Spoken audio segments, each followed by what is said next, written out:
Halo teman-teman, perkenalan kami dari kelompok 3 akan melakukan tugas membuat podcast mengenai konflik antar suku.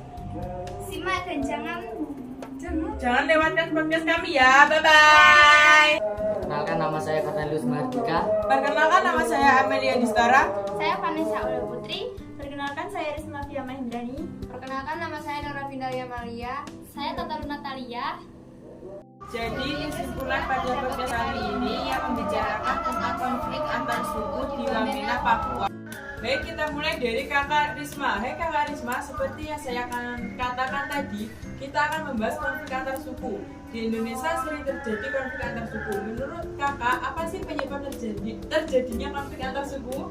Konflik antar suku ini biasanya terjadi karena adanya perbedaan pandangan, gaya hidup, kebiasaan, dan unsur kebudayaan yang dimiliki oleh masing-masing suku. Karena adanya perbedaan itulah dapat timbulnya berbagai konflik dari beberapa suku.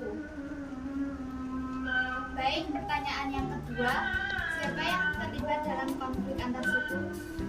Seluruh warga Papua dan para warga yang memprovokasi konflik tersebut.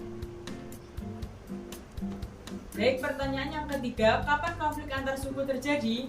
Konflik antar suku terjadi ketika adanya suatu bentrokan antar suku karena suatu permasalahan.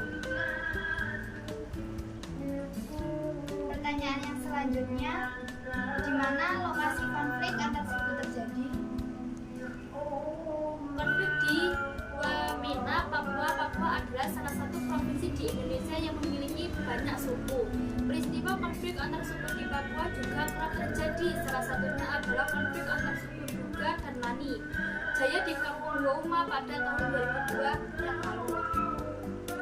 Baik, pertanyaan yang kelima, mengapa konflik antar suku sulit untuk dilaksanakan? Penyebab konflik antar suku seringkali dilandasi karena adanya primordialisme, adanya isu hoaks, kesenjangan sosial ekonomi, pendidikan rendah, perbedaan keyakinan, dan masih banyak lagi. Kapasitas pemerintah dalam menyelesaikan konflik antara kedua suku hanyalah sampai pada pendekatan persuasif, yaitu mengajak untuk dapat mendiskusikan secara baik agar tercapai suatu kesepakatan damai. Namun upaya pemerintah tersebut sampai dengan saat ini tampaknya belum berhasil, karena kedua suku yang buktikan masih sangat mudah sekali untuk terpancing, sehingga perdamaian pun tidak terwujud.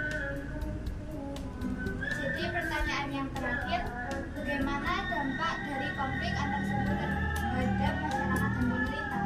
Dampak bagi masyarakat yaitu kehilangan persatuan bangsa, dan dampak bagi pemerintah yaitu lebih meningkatkan koordinasi antara pemerintah pusat dan daerah.